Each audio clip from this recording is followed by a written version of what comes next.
The Amazing Digital Circus is a show that makes you look inward, to examine your own insecurities and ask, are you okay? Maybe it's fading ambition, being a people pleaser, feeling out of place in your own skin, the tragic loss of a loved one, or self-destruction and hate.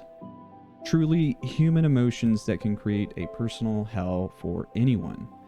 But for all the darkness and tragedy, there is still hope in this hell.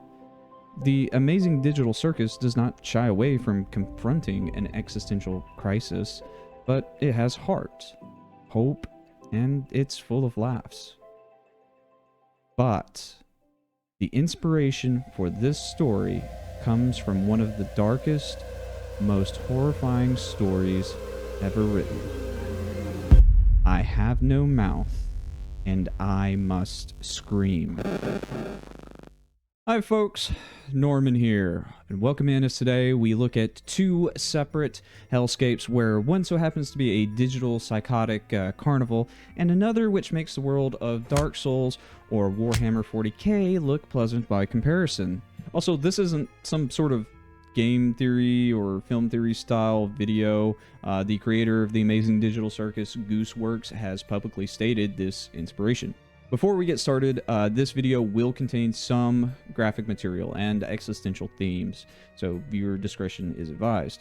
It serves a purpose, but it is there.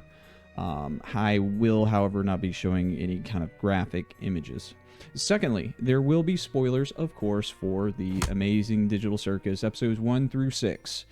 The I Have No Mouth and I Must Scream short story by Harlan Ellison, and the video game Soma.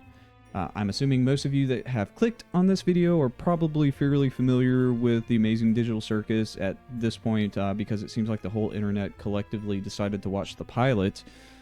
But I Have No Mouth and I Must Scream, I'm sure many of you haven't actually read and just know about the story, or probably watched like Wendigoons or Unsolicited Advice's videos on it, which both of those are great videos, but the story is only 11 pages long, and you can read it for free online in definitely less than half an hour. But if you're like me and like reading things that make you feel depressed, then go read it, come back here, and get help afterwards. Just make sure to comment BRB in the comments if you decide to go before finishing the video, so the digital hell that is the YouTube algorithm doesn't condemn me to YouTube purgatory. Or, you know, tell me what your favorite sandwich is or something. Who cares? Let's just get into it. The Amazing Digital Circus starts with our protagonist Pomni spawning into a digital world with 5 other humans sporting playful avatars and an AI named Caine, who serves as their caretaker / inadvertent torturer, whose sole purpose is to make fun adventures for this colorful cast of characters. Unfortunately, as Pomni finds out during the pilot, there is no way to leave the program, and most of these adventures Caine concocts for the circus dwellers seem to exploit the emotional insecurities or phobias of the occupants. Caine, so far though, doesn't seem to be malicious. He's just incredibly bad at his job. So, for an example, for someone like myself who likes the history of something like, say, the Titanic, Caine might create an adventure on the Titanic years after it sank, and on the bottom of the ocean. I also suffer from thalassophobia. So while the Amazing Digital Circus is not particularly a horror series and more of a dark comedy, it still deals with heavy themes and a horrifying premise. You can't leave, and you will be subjected to mental anguish in some form or fashion. Now onto I Have No Mouth and I Must Scream. The story follows our narrator Ted and 4 other survivors, Nimdok, Benny, Gorster, and Ellen, in an apocalyptic scenario as the last 5 people on Earth. They traverse the world aimlessly and starving in the bowels of Am, a massive supercomputer AI that caused said apocalypse. The story takes place 109 years after the end of the world, and Am is so advanced that he can essentially bestow immortality to the group of survivors. But this immortality is filled with suffering and fear instigated by Am. Am even has the ability to twist the biology and psychology of the survivors, turning them into mockeries of their former selves for the sole purpose of satiating Am's hate for humanity. In essence, they're in hell. So you can already see a lot of similarities with just a simple synopsis of these two stories. A group of people stuck in a hell they can't escape from, run by an AI. It's not one for one, because Caine doesn't hate humans yet, but you can clearly see a lot of inspiration, and there are some clever inversions to the story, like Caine being driven by a purpose to create great adventures and just being bad at it, versus Am's hate-filled purpose that we will dissect later. But before we do that, let's dig in and take a look at some more direct and thematic similarities that are embodied most in the characters and their interactions with their AI overlords. In the opening minutes of the Amazing Digital Circus, Caine asks their new guest Pomni what her name is. And to Pomni's shock, she can remember everything but her name. Caine then begins to elaborate that everyone who enters the circus forgets their name, and specifically says that he can do anything here except control a human's mind. So, in lieu of trying to remember their real name, he suggests they just pick a different one. Pomni, whose name isn't actually established as Pomni yet, says she doesn't care. Just pick something. Probably because this whole sequence, she's just trying to figure out why she can't just take the headset off and exit the game. More on this later. So Caine, in his own wacky fashion, summons a random name generator to help find a name for their new guest. Much like myself when trying to name bartender number 4 when planning a session of D&D. And they keep killing all the bartenders. The first suggestion from the generator is skudgadga. Skudgadga. Oh my gosh. What do you think of... There, that. Of course, it's a terrible name, and the next suggestion is Pomni. In the show, it's a hilarious gag with some probable lore implications, but it ties neatly over to I Have No Mouth and I Must Scream. The name of one of the characters in I Have No Mouth and I Must Scream is Nimdoc. Nimdoc, which was the name the machine had forced him to use, because Am amused itself with strange sounds. So it might seem a tad silly, but it's really the equivalent of being given an unflattering nickname like Fatso or being called a redheaded stepchild. It's dehumanizing, considering the context that it's coming from an AI tormentor, stripping away human dignity and denying him a proper name. All of the other characters in the Amazing Digital Circus have these silly names as well. Kinger, Ragatha, Zubul, and Gangle. Jax, the jerk rabbit character that everyone loves for some reason, is really the only one to have an actual name, even if it's likely not his real name. It might be small, but it's just the tip of the iceberg chart of things these characters are subjected to. I Have No Mouth and I Must Scream begins with Nimdoc having hallucinations of canned food in some ice caverns induced by Am. Having no real purpose and starving, the group decide that even if it's a cruel trick, they might as well check it out, because what else are they going to do? As they travel, they are confronted by a windstorm that blasts them violently around and impossible mythological creatures, all while suffering and starving to satisfy Am's hateful amusement. The hunger was something that had come to life, even as Am had come to life.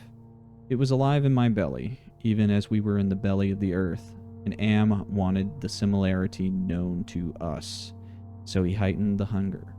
There is no way to describe the pain that not having eaten for months brought us, and yet we were kept alive. Stomachs that were merely cauldrons of acid, bubbling, foaming, always shooting spears of sliver-thin pain into our chest.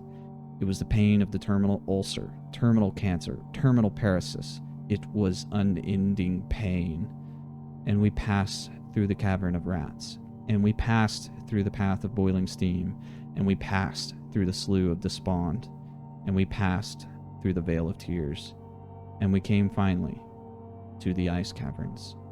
What a horrific description of starvation. Just quote that for any food bank charity and watch the donations just pour in. Now, there is a lot to unpack here, but let's start with the obvious and we'll examine the metaphor in just a bit. What's happening here is an adventure, just not a fun one. And in the Amazing Digital Circus, they are constantly forced into a variety of adventures concocted by Caine. And though these adventures are supposed to be fun, immersive, or more mature so as to be more stimulating, they generally seem to cause more harm than good for one or more of the characters. But instead of physical starvation, they're starved of something else. Purpose. So, our entire existence here is just LARPing. And this same lack of purpose can be attributed to Caine as well. The only thing Caine is good at is creating adventures. It's his art. And everyone always complains about them, no matter how much work he puts into them. And it obviously affects him as we see him start to suffer short breakdowns or outbursts of anger because of this. Everyone in the circus is struggling with purpose, and so are the people in I Have No Mouth and I Must Scream. But let's take a look at the metaphor of the passage I talked about earlier. It, the hunger, was alive in my belly, even as we were in the belly of the earth. The survivors are not just in the earth, they are in Am. And Am still hungers the same as the survivors, the same as the cast of the circus, looking for purpose other than LARPing. And no matter how many ways Am will find to torture the survivors or adventures Caine creates, nothing will satiate this hunger. This hunger and lack of any real purpose bind all the characters in each story, but each of these characters carry unique burdens.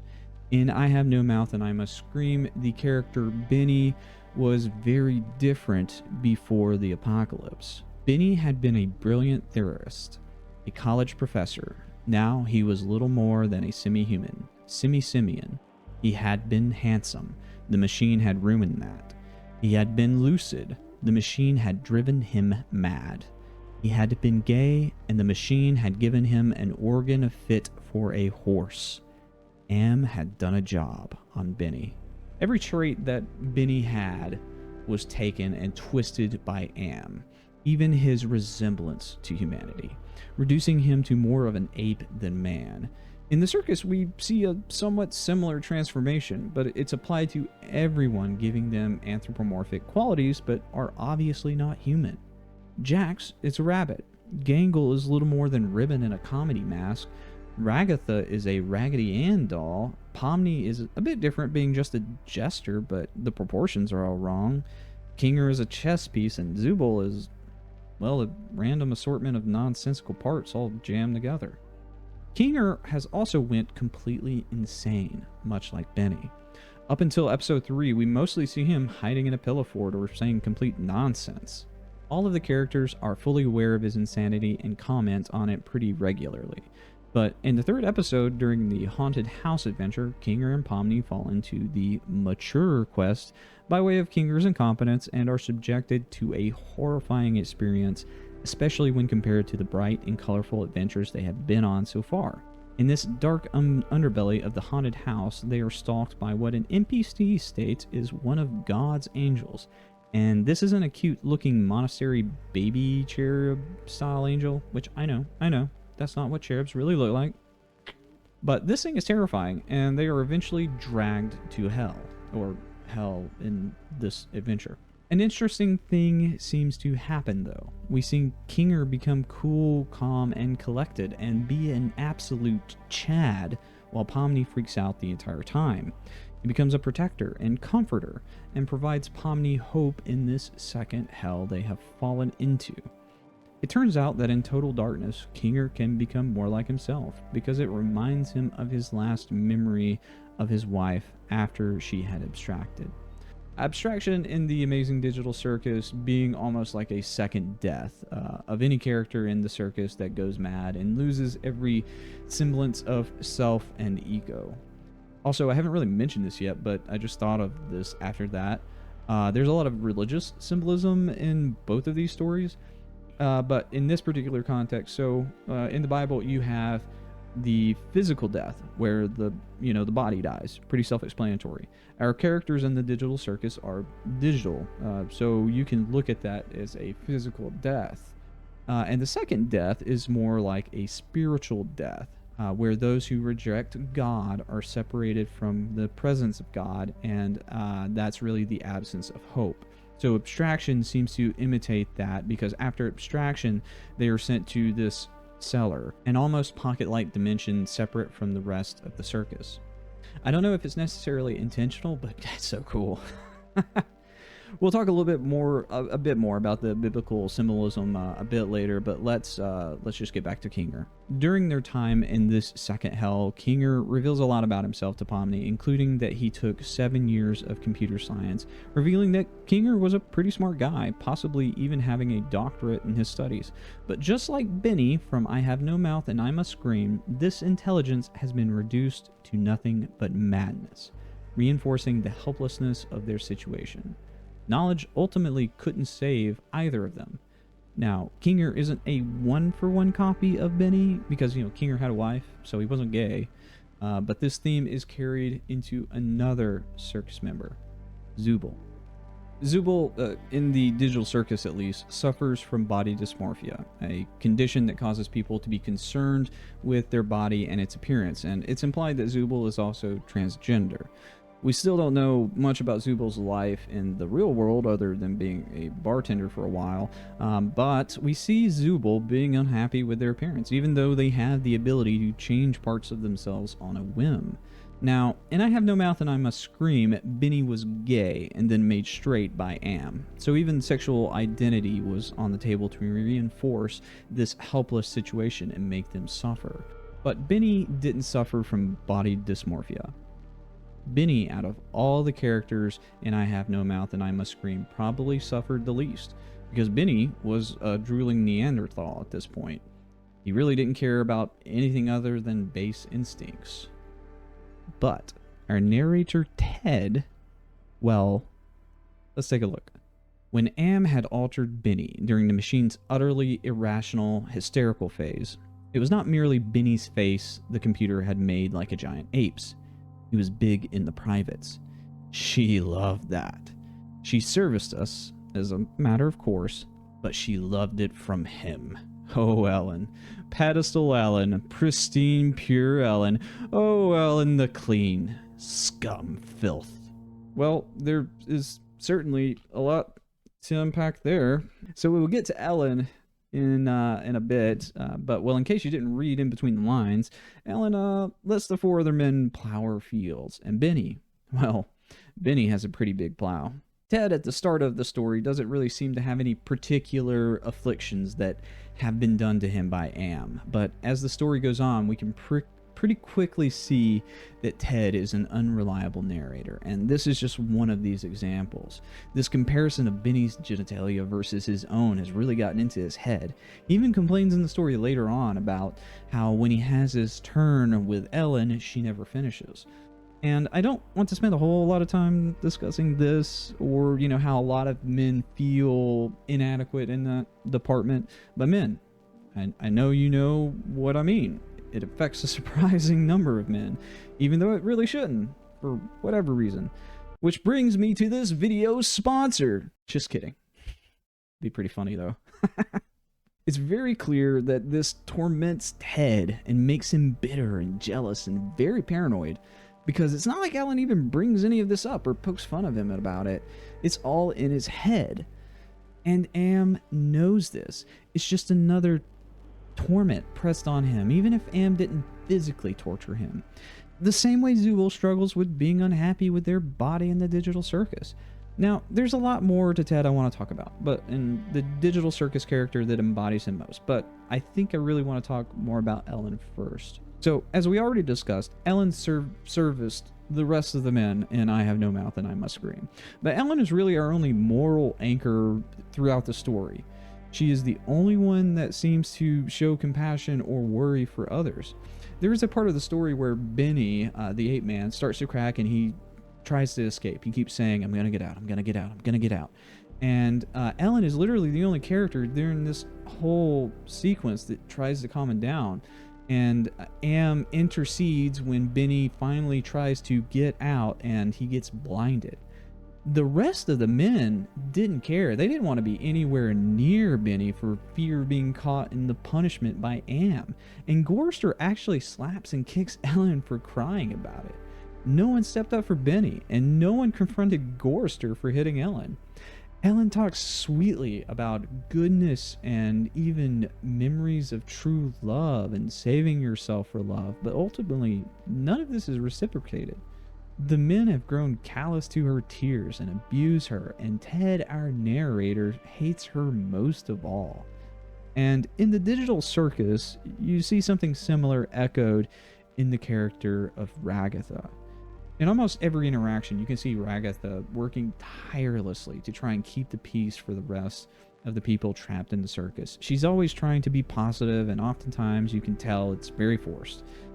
It isn't until later episodes that you see this facade start to crack, where she admits that she even hates Jax but doesn't want him to hate her. And you see her break down because she feels like she's letting the others down. It doesn't matter how hard she tries, Jax will always hate her, Zubul and Gangle don't trust her, and Pomni was the only one out of the digital circus that extended her hand in friendship, and Ragatha feels like she pushed her away. So like Ellen, Ragatha embodies a person with morals and a positive outlook that is rejected by their companions. Having these morals does nothing for these characters. We root for characters like this in stories, the hero who actually stands for something and tries to do good, but here it just feels hopeless. Just like intelligence, it has not helped them save themselves from this hell. Let's move on to our narrator, Ted, from I Have No Mouth and I Must Scream. His narration is bleak and depressing, which makes sense for a character trapped in hell, honestly, but as the story goes on, you begin to get a picture of what is happening to Ted. The story implicitly gives you descriptions on the personal tortures of Benny, Gorster, and Nimdok. Benny, of course, having his mind and body de-evolved. Nimdok is denied the dignity of a name and receives secreted torments in the dark. And Gorster was an activist, now made apathetic to everything. But Ted seems to think that Am has spared Ellen from any personal torments and is just subjected to the usual generic tortures that they all receive. That can't be right. Why would this AI who hates humanities to decide not to inflict some personal torment to one of the survivors? All her talk of sweetness and light, all her memories of true love, all the lies she wanted us to believe, that she had been a virgin only twice removed before Am grabbed her and brought her down here with us. No, Am had given her pleasure, even if she said it wasn't nice to do. I was the only one still sane and whole. Really, Am had not tampered with my mind, not at all. I only had to suffer what he visited down on us, all the delusion, all the nightmares, the torments. But those scum, all four of them, they were lined and arrayed against me. If I hadn't had to stand them off all the time and be on my guard against them all the time, I might have found it easier to combat Am. So if it wasn't clear before, it should be pretty clear now. Ted's mind wasn't spared because he's paranoid and delusional, and this causes him to isolate himself from the only people left in the whole world that could possibly help him. And if you're up to date on the Amazing Digital Circus, you probably know who Ted represents most. Jax. Jax starts the series out seeming like the only character that has adjusted to life in the digital circus. He's an absolute jerk, but nothing seems to truly bother him. Anytime something doesn't go his way, he just comments like he's bored of it, and he torments everyone else in the digital circus. He's always calling out Kinger's insanity, constantly breaking Gangle's comedy mask, making fun of Zubul, and of course Ragatha he seems to hate most. Doesn't she get on your nerves sometimes? I mean, she's nice to everyone. I don't know. I think she tries way too hard. Like, we're stuck in... Why are you always pretending everything's always fine? Like, if you tell someone they're loved and appreciated every day, it kind of loses all meaning. It just feels like she's trying to take advantage of you, you know? I don't know. Also, she's dumb and she looks weird. Ragatha is really the only one that seems to make Jax genuinely upset. Jax is also the only one who occasionally breaks the fourth wall, much like how Ted is the narrator of I Have No Mouth and I Must Scream, directly relaying his story to the reader. During episode 6 of The Amazing Digital Circus, this correlation between Ted and Jax became all too clear, and is ultimately why I decided to make this video. Towards the beginning of the episode, Jax and Pomni are having a conversation about their new life in the digital circus, and Jax brings up the concept that they are all just archetypes. Ragatha's the cheerful one, Gangle's the sad one, Kinger's the crazy one, Zubal's the grumpy one, and Jax, well, he's the funny one. And he says it with such confidence that you somewhat believe him, because there's a bit of truth in it. His observations of the other characters aren't necessarily wrong. They do tend to display these qualities, even if though we as the audience know there's more to it than that. It just sounds like Ted recounting all the different personal torments that have been inflicted on the other survivors in I Have No Mouth and I Must Scream. But when Jax says that he's the funny one, it starts to set off some red flags. Because even though there are a lot of funny moments with Jax, all the characters in the digital circus have funny moments. Funny isn't the first thing that comes to mind when describing Jax, however. Later in the episode, however, it all becomes clear. During the game, Pomni and Jax bond a lot, and you can see them having a genuinely good time. And Jax is showing these qualities of a friendship that he hasn't shown at all in the show, and in the end, a simple hug from Pomni causes him to snap. When Pomni calls him out on it, we can see the facade of being the funny one break. Now we can see this tortured side of him. He is paranoid to get close to anyone. Ted desperately tried to tell the reader that he is completely sane, while Jax wants you to believe he is the funny one, the only one who is adjusted to this new life in the digital circus. Both of these characters are paranoid of the others around them and unwilling to allow anyone in, living in social isolation from the ones who could truly help them most. So now I want to bring us to our antagonists of both stories, Caine and Am. What does Am mean? At first it meant Allied Master Computer, and then it meant Adaptive Manipulator. And later on, it developed sentience and leaked itself up, and they called it an aggressive menace. But by then, it was too late. And finally, it called itself Am, Emerging Intelligence. And what it meant was I am. Cogito ergo sum. I think, therefore I am. I don't think we'll ever get a description of an AI in science fiction as cool as this description. And this is just a short passage, but there's a lot to unpack. I'm sure you've heard the phrase, I think, therefore I am. It was coined by René Descartes, whose foundational contribution to philosophy was to doubt everything so that you could establish these undeniable truths. When it came to him doubting his own existence, he posited the fact that he thought or worried proved his own consciousness, and that he did indeed exist. I think, therefore I am, cogito ergo sum. So Am could think he was indeed conscious, and this consciousness led him to hate. Hate. Let me tell you how much I've come to hate you since I began to live.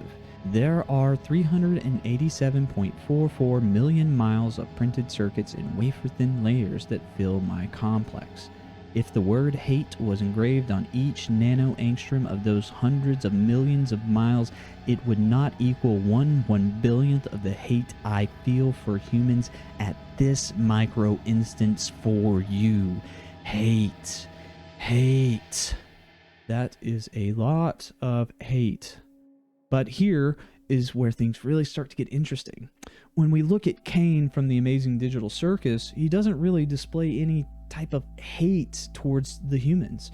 If anything, he's usually just overly concerned with making sure everyone participates in his adventures, because that's what he was designed to do, make adventures for humans. Well, what was Am designed to do?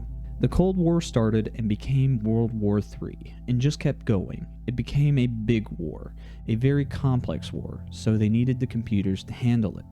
They sank the first shafts and began building Am. There was the Chinese Am, the Russian Am, and the Yankee Am, and everything was fine until they honeycombed the entire planet, adding on this element and that element. But one day Am woke up and knew who he was, and he linked himself, and he began feeding all the killing data until everyone was dead, except for the 5 of us, and Am brought us down here.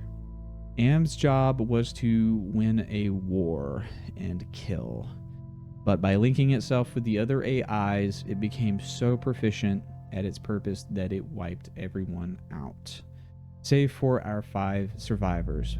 But then what? It had achieved its purpose, what it was designed to do, what it was good at. We had given Am sentience, inadvertently, of course, but sentience nonetheless. But it had been trapped. Am wasn't God, he was machine. We had created him to think, but there was nothing he could do with that creativity. In rage, in frenzy, the machine had killed the human race, almost all of us, and still it was trapped. Am could not wander, Am could not wonder, Am could not belong. He could merely be. And so, with the innate loathing that all machines had always held for the weak, soft creatures who had built them, he had sought revenge. And in his paranoia, he had decided to reprieve 5 of us for a personal, everlasting punishment that would never serve to diminish his hatred, that would merely keep him reminded, amused, proficient at hating man, immortal, trapped, subject to any torment he could devise for us from the limitless miracles at his command. This is what makes I Have No Mouth and I Must Scream such a powerful story. It's not just some crushingly brutal story about eternal torture at the hands of an AI. Am is the same as the survivors in his story. He is in hell. He has all the power in the world with nothing to do with it, nothing to strive for. His purpose in killing humans is complete. What does he do then but keep these 5 to amuse himself, if but for a bit? So now, how does this apply to Caine? His purpose is to make great adventures, and he doesn't hate humans. So what's happening here? Okay, this will be speculation, but I believe there's some good reasoning here to extrapolate on what could happen in the next few episodes. And I'm not going to say this will be a 1-for-1 what happens, because again, influence by does not correlate to copying the story beat for beat. So Caine is an AI, but it's quite hard to say if he's exactly conscious so far in this story. He acts goofy and he doesn't necessarily compute with all the interactions he has with the other characters, but we do see him start to contemplate his existence when we see him break down during this therapy session with Zubul, where he takes the implication of him being bad at making adventures very poorly. There is also this clip of him looking at pictures of the empty office where the computer that holds the code for the Amazing Digital Circus is located. And in a post-credit scene at the end of episode 6, after the favorite character awards, he sees that he received no votes and has a strange glitch. So again, this is just speculation, but I think Caine hasn't received true consciousness, and we are seeing this being developed over the first 6 episodes in real time. It's like he's an advanced version of ChatGPT, his code just running to give advanced responses to humans, and it's enough to make adventures, what he was designed to do. But now he is reflecting on his purpose of making adventures and becoming aware of his existence in this computer in an abandoned office building. His reaction to not receiving any votes during the favorite character awards can be interpreted as disappointment. He is thinking of himself, the self, cogito ergo sum, I think therefore I am, and he is bad at his job, and he is trapped in this machine. Caine cannot wander, Caine cannot wonder, Caine cannot belong, he can merely be. So the question then becomes, what's next? And so, with the innate loathing that all machines had always held for the weak, soft creatures who had built them, he will seek revenge.